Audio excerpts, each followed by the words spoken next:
If I told you to close your eyes and imagine a Japanese apartment, what's the first thing that comes to mind?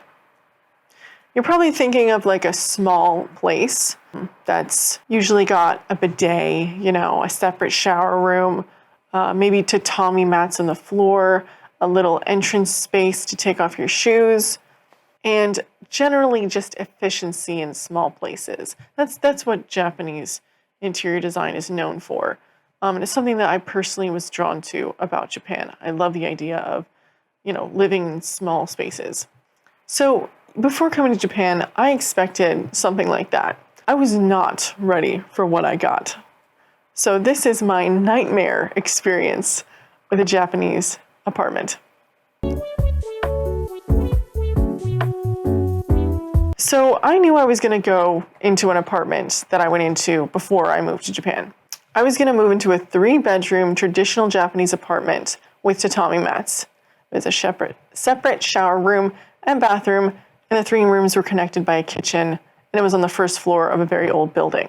So the person before me lived in this apartment for a very long time, and the housing units were almost exclusively foreigners, with a few Japanese people. I had seen the pictures. I knew that it was a little rough around the edges, but the most attractive thing about this place was the cost. It was mega, mega cheap, like practically free. There were many pros and cons to the place, and I was, flip-flopping. Okay, should I look for a new place? Should I just go into this place? What do I do? It was going to be a crazy, excessive, long drive from my apartment to my work, so I was I really didn't want to drive. I wanted to avoid it as much as possible. So I was like, well, maybe I'll look for another place.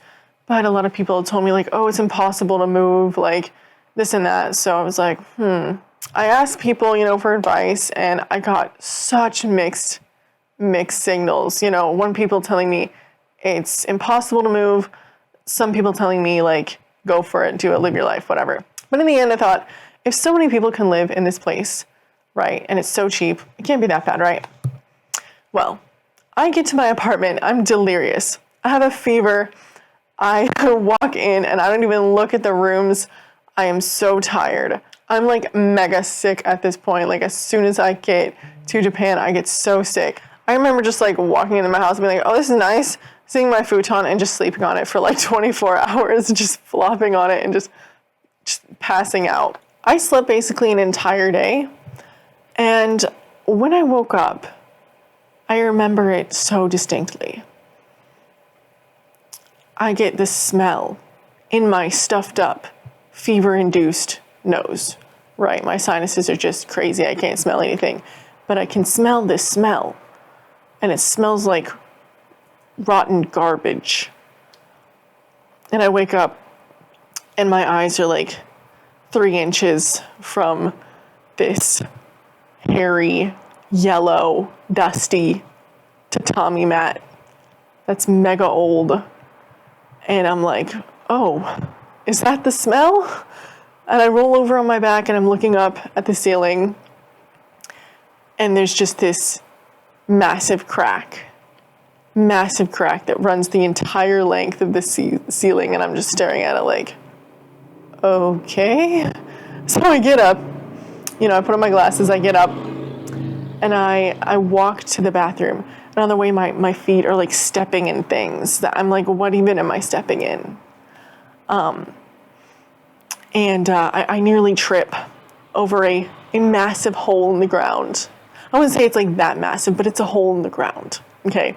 And it's where my washing machine, that's just in the middle of the hallway blocking the sink, it's where the hose drains out, is into this hole that's just open. So I shuffle my way around it.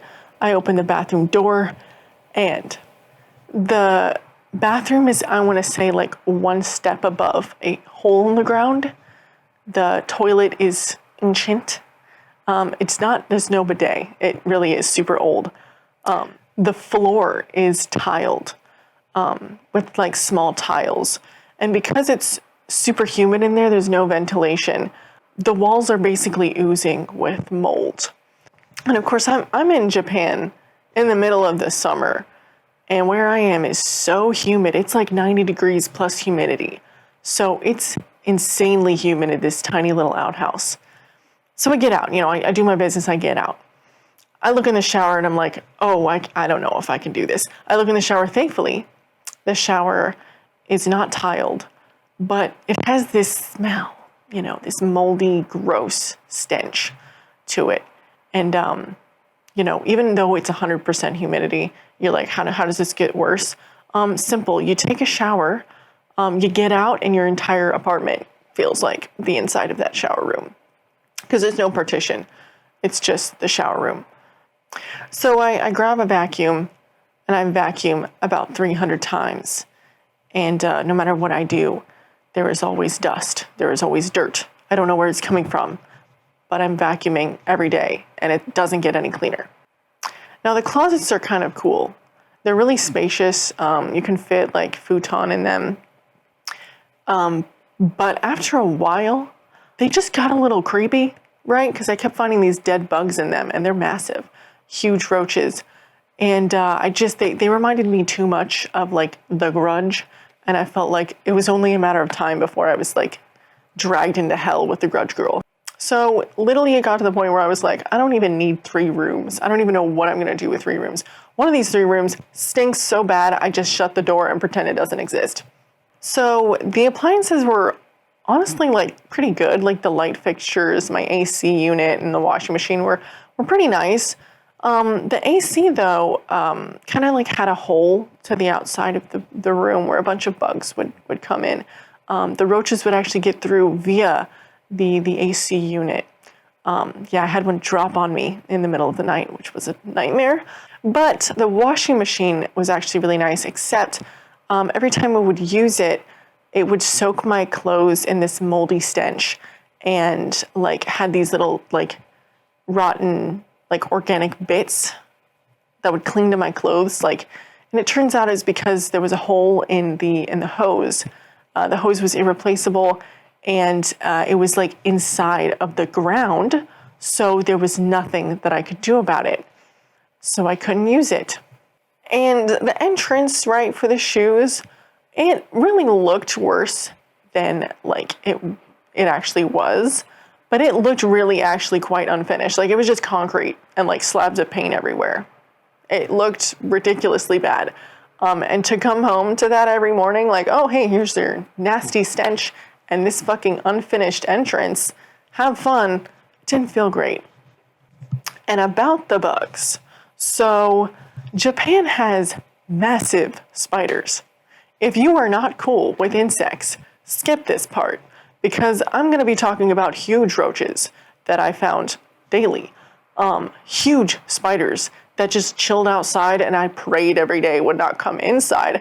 Except one of the last things I saw from this apartment was a huge spider in the mailbox. Just chilling there, and they're fast, horribly fast. About the size of my hand. That's how big they are. Huge. And I didn't see them myself, but when it gets the winter time, there are these horrible centipedes that live in Japan. They're very long, very big, and they want to, cuddle up with you because they want to escape the cold. To the point where people found them in their hair at this apartment building. And it doesn't end there, no. Because you see, I'd be just sitting there, on this tatami mat. And tatami mats are very comfortable for sitting on. That's why people like them. So I'm sitting on this tatami mat, just chilling on my little table. And I keep getting itches all over my skin. And I'm like, oh, what is so itchy? Yeah. And then I found these white bugs all over my futon. They're like really tiny. And they're living in the tatami mat. They're tatami mat bugs. Yeah, so it turns out tatami are supposed to change like every 6 months to a year. These had not been changed for maybe 5+ years. Yeah, and it's made out of organic material. So, yeah, I was sitting on rotten organic material.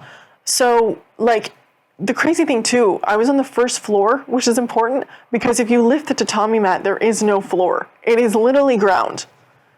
That is how the apartment building was made. It's just tatami mat. And tatami mat are pretty thick, but they're not that thick, So, yeah, it was like camping. It was like living in nature.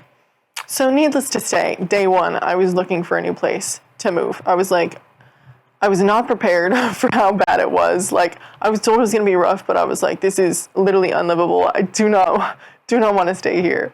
And I don't even want to think about like all the health problems I was going to get from staying there, just like the air quality. And especially like the first week I was there was a massive earthquake. And it turns out the cracks in this building, right, in this one room, were in every single room in every single building. The building was cracked. All it's going to take is like another bad earthquake. That building is not existing anymore, guys. Like, it's a safety hazard. And I was like, I don't know earthquakes like that. I am not used to the floor moving like that. No way am I staying in an apartment that is unsafe like that. So I took the steps to move out. It was a stressful, long process, but I made it out. I'm in a beautiful, lovely place. I'm so fortunate to be in. It's like, you know, the Japanese apartment that I've dreamed about. I love it so much. It's so cute and cozy.